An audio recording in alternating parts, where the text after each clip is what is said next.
I'm happy. We've been talking for a little while now. People were telling me to come meet you because I'm in the city now. Yes.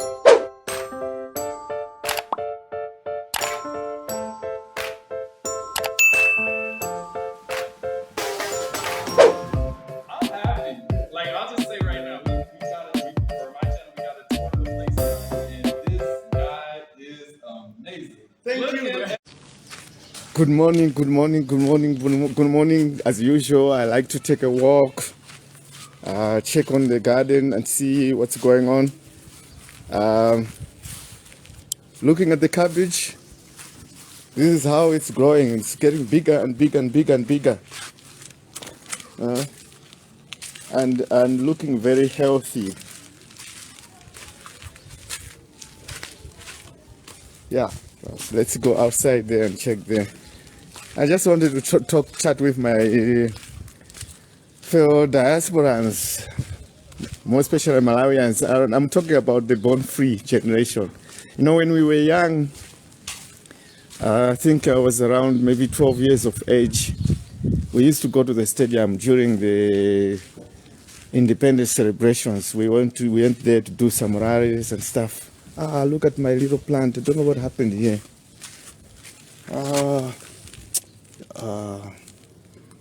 You know, we do get sometimes kids being naughty. They can walk around this place and all those kind of things. Yeah, so when we were young, we would go to the stadium, we would do rally, you know. There was the young pioneers. They used to come to our schools and teach us how to do, you know, youth rally. So we were called Born Free, the Born Free. And that generation, most of people that I grew up, most of my friends, there was a big generation of that group of those young people that left Malawi and they went to America. Some of them, they went to the UK, all over the world. And most of them have never returned until today. They are living overseas in diaspora. And today we are over 50, so we are growing. And I don't know, when I was living in South Africa myself, when I reached 40, what I did when I went to South Africa, one of the things that I used to do is, I was lucky to even find some Malawians that had gone there, that had moved in South Africa for a long time, and they've been living there for many years. Most of them, we used to call them Machona. Machona, people who went to stay in, live in South Africa. So I used to spend most of my times to go and visit them and chat with them. There was a couple of them in the area that I lived in, Cape Town, the Western Cape, around the Boland area. I had the opportunity to have these Malawians that I hadn't always went to go. I used to go and have a chat with them. And there was something that even touched me a lot. These people, they were very, very lonely people, you know. You would go and visit them. Like there was a certain man who used to live there. He used to work for some white people there. He was doing some, you know, like almost like a domestic work. So I used to go see him, and we'll sit down and we'll chat. He'll tell me the stories, how he moved. He used to move from Malawi, going to South Africa. In the days that they traveled, they used to walk from Malawi to South Africa, those days. And it would take them a long, long, long time to get to South Africa. So I used to get interested with these stories that they used to tell me about how they used to travel. But one thing that I noticed was that in their old age, these people were actually not happy. You know, they were so alone, they were very lonely. Okay, some of them, they were lucky because these white people they used to work for, they would just give them a room behind their house and they'll be sitting there and staying there. And then when I looked at them, I mean, I was at the time in my early 30s or mid 30s. I used to think of myself and say, but wow, see, this is what is going to happen to me when I grow up and I retire here in South Africa. I'll be so lonely. I also noticed some of them, they were married to South African, they had South African wives and raised their children there. the children were born there. In their old age, I mean, the men were not being taken care of. There were some of them struggling, and they have to tend to look after themselves in the old age. And funny enough, most of them they didn't last very long. I mean, they were old. They died, but not, like in the, human beings. You can live much longer, but they never lived longer. I know it was because they lived a very stressful life. So I used to ask myself, is this what I want to experience when I grow up? So I said, no. In my retirement, I want to retire in my country. I want to retire in Malawi. So I was lucky. So here I am here in Malawi, and I'm busy building my retirement home. I'm actually I'm able to execute my plan for my retirement. But I'm thinking about some of my fellow friends who left. Me, I left when I was somewhere around 19, 20, going to South Africa, but I used to go up and down, up and down. By the time I was settling, I was already like around maybe 28 years of age. And I remember some of my fellow friends who left Malawi, soon after finishing their secondary school, they went outside Malawi. They have never even returned. So some of them haven't even come to visit Malawi. A few of them, they've been coming and going, but most of them have never even come back home. So today you are over 50. What's your plan? Or have you ever had a chance to think about this and say, okay, I'm having fun, I'm enjoying, I can get anything I want. If I want to go to the beach, I just take my car with my family, go to the beach. If I want to go and do some shopping in town, very easy. If I want to order something, I just take my phone and order, it's delivered on the doorstep. Life is so easy and life is so good. Have you ever thought about when you are now unable to do all these things? When you are unable to work, you are not working, you are sitting at home, how is life going to be like? I know some of them, they're saying, no, when the time comes, I'll just pack my bags and then I go back home. Do you know how difficult it is for you to just come home to Malawi when you are in your retirement age, you're old already, and you just come here? Do you know how frustrating it is here in Malawi at the moment? Do you know how frustrating people are? Do you know how frustrating it's going to be for you to adjust and for them to understand how things work, and also for the people to understand what how you're thinking? You're already old and you have got a certain kind of way of thinking. You want to come here, you are already, at that age, and then you want people to understand you. It's going to be very difficult. I think if you are in your early 50s, you better start making plans now to think of your retirement. Start doing something. If you don't have a house here in Malawi, you don't have a home, send some money, buy a plot, start building little by little. You don't have to build a mansion. Look at my house. Let me show you. My house is on a 15 by 30 plot. It's a small little house. I just want to move back.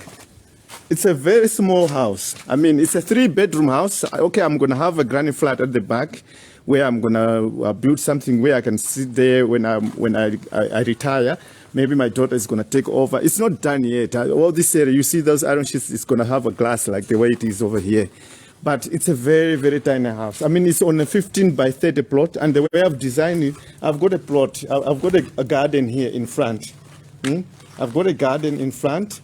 This is the garage, and then if I go at the back here, I'm still busy working and doing a lot of work here. So working at the back here. Then there's this is the kitchen door, so that's the kitchen. I've got an open plan there. So this is the backyard, 15 by 30. I still have got this backyard. So I'm planning to say, this side I'm extending a little bit of a granny flat where when I've retired, I'll spend my time.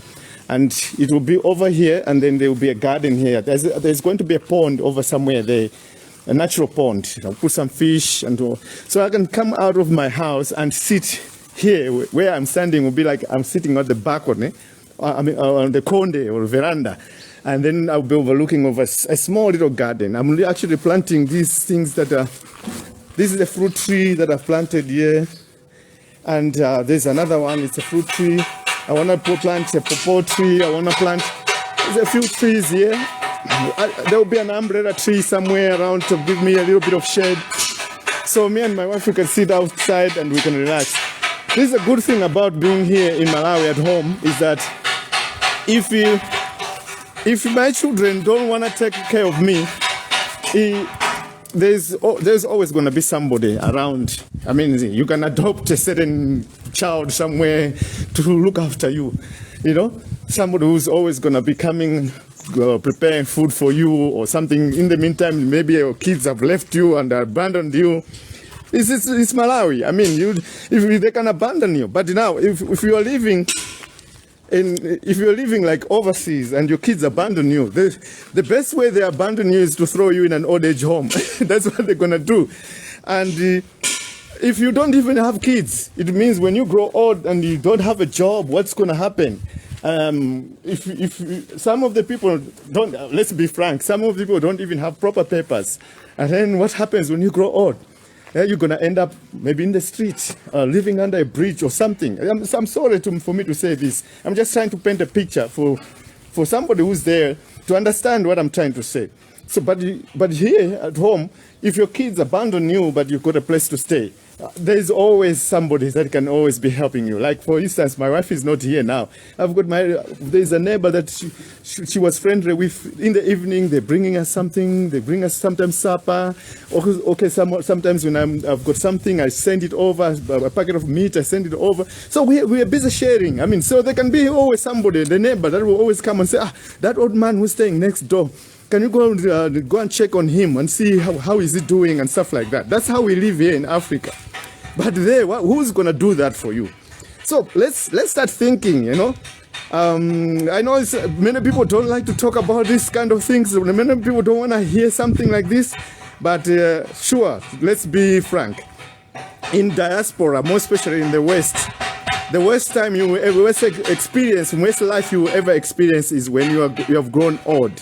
Imagine you being dumped in an old age home, living there in an old age home. I mean, just the thought of it. Those old age homes were not designed for us black people. We're not designed for us Africans.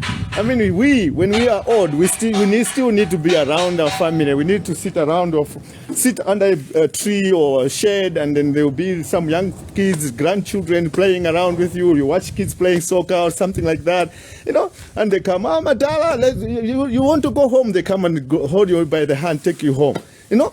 Sometimes you've reached a point where you can't be moving up and down. They will be able to lift you, take you in a house and stuff like that, you know. That's how we are with our culture. So at the age of 50, around 50, 51, 53, 52, you should have already started sorting. Me, I'm late. I should have done all this. Should have been done a long time ago. I should have finished building my retirement home. I should have been now working on saying, okay, now I should be working on how am I going to be surviving that time? Where will I be getting some money, you know, like so to buy food, you know, to buy my necessity. At that time, you don't need a lot of things, you know. So I should have done that already. So in the process, I'm busy working on, I'm fixing the workshop. The idea is to say, okay, I can be sitting here in the workshop. If I can be running the workshop itself, there could be somebody renting in there. Somebody can rent as a shop or a supermarket, or they can use that as an office. It's an NGO, they will rent it. My children, maybe they can be running it. So I know that this thing is bringing some money, but this is still not enough. I mean, for somebody to survive, to maintain a lifestyle that you've been living all this time. So that's why I'm always planning. I bought a plot in Blantyre. I want to buy some plots here in Lilongwe. Every time I see the special plots are on special. Right now, they're even allowing me to pay the plots off. I'll buy another plot. I want to buy in Mzuzu. Hopefully, by the time I reach 60, those plots I will have developed them, which I know it's very difficult. It's impossible, but at least you better start somewhere. I am so late in my planning for my retirement. I should have already sorted it already. And then right now I should have been busy working on building, you know, infrastructure that will bring me money. yes, I bought a cow. Now I've got 2. I want to add more, and then I can be building up in the village to have some cows. One day, when I've reached 60, I'm gonna go home and say, "Hey guys, let's split the cows apart. I have bought some land somewhere. I'm gonna settle and move my cows there, buy a small farm or something, if it's gonna be possible." And to have these dreams that I'm having while you're doing business, like straight business in Malawi, it's not an easy thing, It's easy for somebody who's maybe working for government and is doing corruption. Maybe some people who are doing the corruptions, it's much easier. But for us who are doing straight business, it's very, very, very tough. We should start very early. I should have started doing these things maybe when I was already in my late 30s, So if you are young, you are in diaspora, you are in the 30s, start planning for your retirement already now, because otherwise you're going to be late like us. So yes, that's what I wanted to share today about these two. Actually, I just want to pinch you so that you feel a little bit of pain and then think about this. There's plenty of opportunities in Malawi for somebody who is in diaspora to do something. You could send your money to do something here. The best, for me, what I've seen is the best.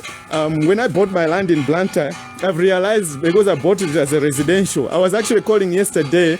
I bought it from Source Deck. If you know Source Deck, I bought it from Source Deck, or what they call WealthNet. So what they're doing is their land is also organized. So if you buy, they divide the land into commercial and the residential. So when I bought the land, I bought the residential land. But now my ideas are changing. I want to build some classes. I want to build a school, like a primary school with a few classes. But now I called them to ask if I can zone my land so that it can be turned into a school. Good morning. Good morning. Yeah, it can be turned into a school, but they say it's impossible. So now I don't know what I'm going to do with that piece of land. Either I must try to sell it, or then I'll just go ahead and build property, residential property. The reason why I don't want to plan my retirement by building residential properties is because it's not like in diaspora or in South Africa, where when you rent your property out, the person who is renting the property is responsible for making sure that when they're leaving, everything is fixed. But here in Malawi, people just leave, and sometimes they leave without even paying you the final rent. So at the end of the day, you have to start looking at fixing glasses that are broken, fixing towels that were broken, the toilet that was damaged. So I don't want to use that kind of investment for me to say it will help me in my retirement time, because I don't want to be saying I've got a residential property, so the money that I'm getting from there, some of it I must keep for maintenance. I would rather go for commercial. So if I buy commercial property and I build, let's say, for example, some shops, if I build a school and somebody is renting, I know if it's a school, the person who's going to who's renting the school is going to last and stay for a long, long time. If it's a commercial building, like a shop, I know every time a person moves out, the person that's moving in is responsible for repairing it, because they want to paint it, they want to design it the way they want. So it's useless for me to go and fix it. They will be the ones to fix. So commercial property, it gives you some kind of what can I say? Space for you to say, okay, you got the property and the property is just maintaining itself. But residential, you will always have to maintain. Every time a person moves out, before another person moves in, you need to go there and fix things. You need to either paint the house, you need to fix something that is broken, the doors and all the stuff. So you find that by the time you're finishing to fix those things, you have spent something like 500,000. But who's going to be doing that? I mean, you are old at the time, so you have to rely on people and say, "Oh, you go and fix my house. Here's the money." They will have to steal the money from you also. Yeah, I mean, so we have to be thinking about these kind of things. So whenever you want to invest for your retirement, start to think of things like that. You don't want to invest and then you must still be involved in maintaining that investment. No, that's not going to be a good plan. So yeah, that plot in Blantyre, I don't know what I'm going to do. Yeah, so maybe I'm going to still build something there. I have to think of how I'm going to design that house. If it's going to be a house, but still more, maybe I can rent it to somebody who wants to use it as an office rather than using it as a house. Yeah, so the next plots that I'm going to be buying, I want to buy commercial plots so that I build something commercial. Yeah, so I just wanted to talk about these things. And many people are always saying, I think they're thinking, why is Ted always talking about the diaspora people? I know. I have been there outside for 15 years. I know the challenges, the advantages, the benefits of being there, but I also know how it feels when you decide to come. It took me almost 3 years for me to adjust myself. And I wasn't in the West, I was in South Africa. It took me 3 years to adjust myself. I remember my wife used to tell me, why don't you just come back? Because I spent almost a year here while she came back. Why don't you just come back? I said, no, give me some time. These 2 years, it's time, it's a period for me to understand. It's a period for me to learn, you know? So if you come back, say after you've left, some of you left after high school, after secondary school, you left.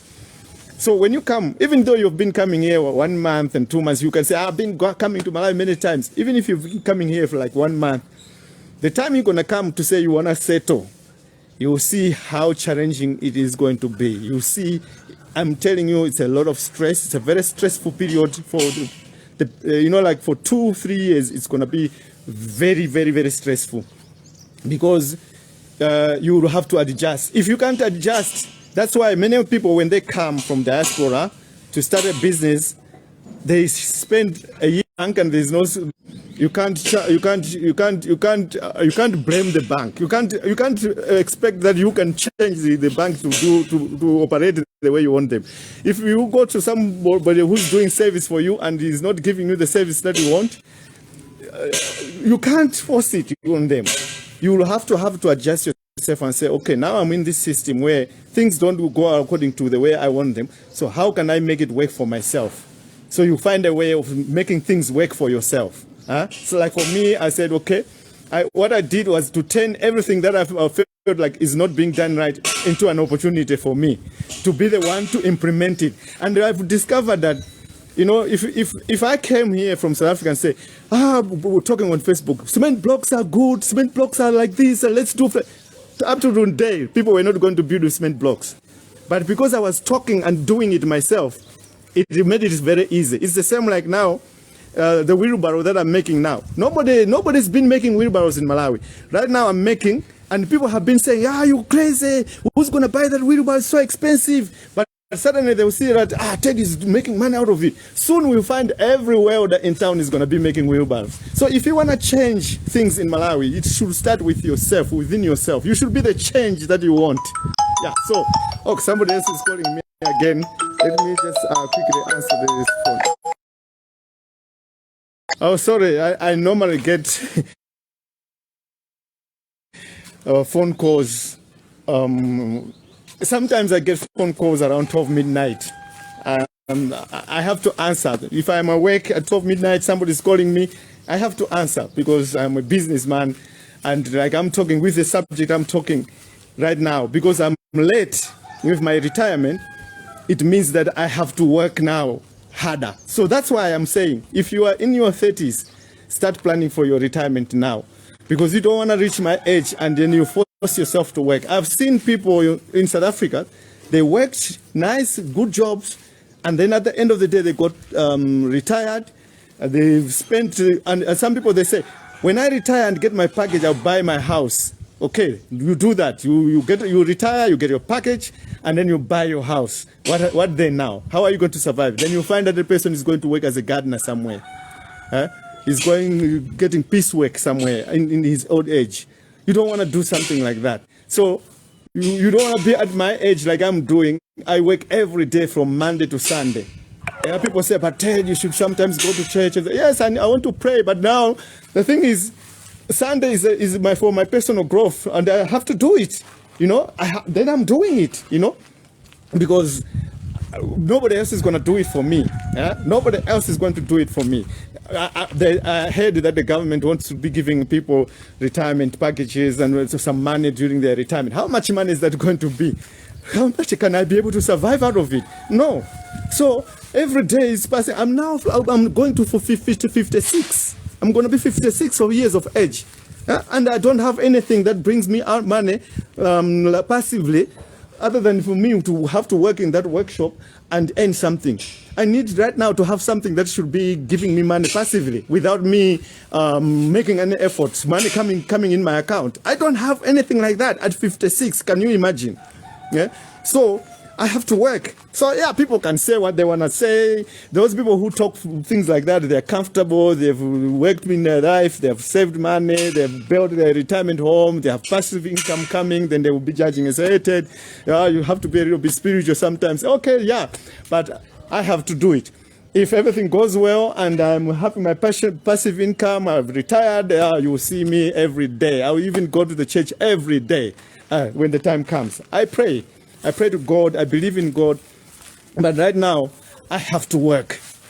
I have no choice. I never had that opportunity to work and build the future for my retirement. Now this is the opportunity that I have, and this is the only time that I have to do it. Yeah, so please tell me what you think. I know I'm doing all these videos, nobody comments, but I know people watching them. I know people are thinking what I'm talking about. I know it's making an impact, but yeah, people just don't want to talk. But if you want to talk, please come to my inbox. Let's talk. If you want me to help you with something, find information for you, you want to know where you're going to buy your plot and what do you think the ideas are going to be, don't feel shy. I'm telling you, one day you're going to say, but there used to be a guy, Ted, used to try to help and share this, but I never participated, I never said anything. But now look what has happened to me. I should have asked Ted questions. I should have taken advantage. I mean, there's a video that is on YouTube. It's a podcast. It's called Kenganda. They're talking about, they're saying, the title of that video is saying, why do diasporans get frustrated when they come to Africa? Go and watch it. They're actually analyzing my videos that I'm talking, these topics I'm talking about, diasporans coming to Africa. They are busy talking. So there are people overseas, or even in America, more especially Black Americans and the Afro-British, they are watching my videos and they are learning from them. So I mean, some of these videos I'm actually targeting my fellow Malawians, but people from other countries, other areas, they're actually learning from this kind of information that I'm sharing. So take advantage of it while I'm still there. One day I might not be there. I might die tomorrow. So take advantage. Call me if you have got some things that you want to know, you want to ask some questions, feel free to ask. So thank you very much for watching. And if you have got some other issues that you want me to be tackling or information that you want me to be sharing, you can come inbox, ask me, then I can do video. Thank you very much for watching. See you later.